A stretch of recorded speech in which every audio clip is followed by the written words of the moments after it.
তো একটা আমার আপত্তি আছে, এই যে আপনার মাননীয় প্রধানমন্ত্রী আর মাননীয় স্পিকার কথাটা, এটাকে আমরা বাদ দিতে পারি না?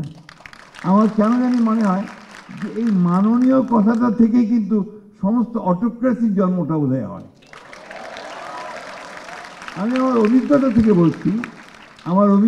বলছি, আমি কিছু দিনের জন্য ওই অর্থমন্ত্রী ছিলাম, মানে প্রতিমন্ত্রী ছিলাম আমাদের দেশের বেগম খালেদা জিয়ার সরকারের সময়।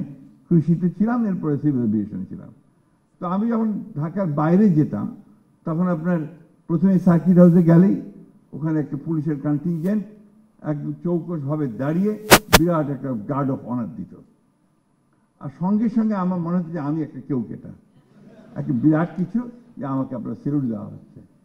এই যে ধারণাটা, এই ধারণাটা কিন্তু আমাকে একটা ভিন্ন জগতে নিয়ে যায়।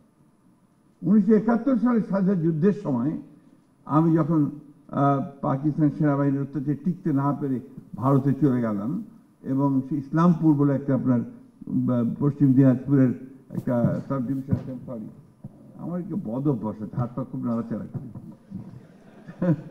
তো যে কারণে এগুলো পড়ে যায়। তো ওই সময়ে আমরা আপনার পালিয়ে যখন ভারতে চলে গেলাম, তখন তো কোথাও রাতে শোবো কোথায়, থাকবো কোথায়, খাবো কি, সব কিছুই সমস্যা। তো আমাদের একজন সুরেই তিনি দয়া করে আমাদেরকে একটা সাইকেল স্টোরের পেছনে জায়গা করে দিলেন। একটা আপনার আলমারি করে রাখা আছে, তার পেছনে একটু জায়গা, একটা মানুষ বড়জোর লম্বা হয়ে শুতে পারে। তো সেইখানে আপনার আমরা রাত্রে থাকার ব্যবস্থা হলো, প্রথম দিকের কথা বলছি। তো ওখানে 2 দিন পরেই ওই বিকেলবেলা ওই স্টোরের সামনে একটা জায়গা ছিল, ওখানে আমরা চেয়ার নিয়ে বসতাম, গল্প করতাম। এমন সময় ওখানে একটা গাড়ি আসলো, অ্যাম্বাসেডার গাড়ি ভারতীয়, তার উপরে একটা আপনার ওই লাইট বসানো, সিকিউরিটি লাইট বসানো, গাড়ি থেকে নাম সেই সম্পূর্ণভাবে ভিন্ন জগতে চলে গেল। তার সেলিউট, তার বাঁশি, গাড়ির সামনে একটা গাড়ি, পেছনে আরেকটা গাড়ি, এই যে মানসিকতাটা তৈরি হয়, এই মানসিকতাটা কিন্তু আমাকে ধীরে ধীরে ওই ডিক্টেটরের দিকে নিয়ে যায়। আমি কথাটা সেই জন্যই বললাম যে মাননীয় কথাগুলো বাদ দিয়ে কথা বলতে বললে মিস্টার স্পিকার, প্রাইম মিনিস্টার বললে তো যথেষ্ট হয়, তাই না?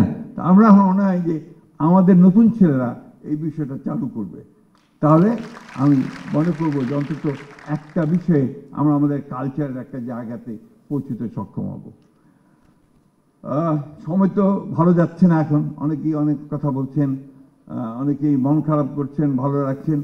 আমি সবসময় খুব আশাবাদী মানুষ, বয়স আমার অনেক, কিন্তু আমি আশাবাদী মানুষ। আমি মনে করি যে এর পরে ভালো সময় আসবে, আরও ভালো সময় আসবে, এবং আমাদের এই ছেলেরা যারা আজকে এত চমৎকার অনুষ্ঠান করছে, এত চমৎকার চিন্তা করছে, এত চমৎকার ভাবছে দেশ নিয়ে নিজেকে তৈরি করার জন্যে, সেখানে নিঃসন্দেহে আমার ভবিষ্যৎ অত্যন্ত ভালো।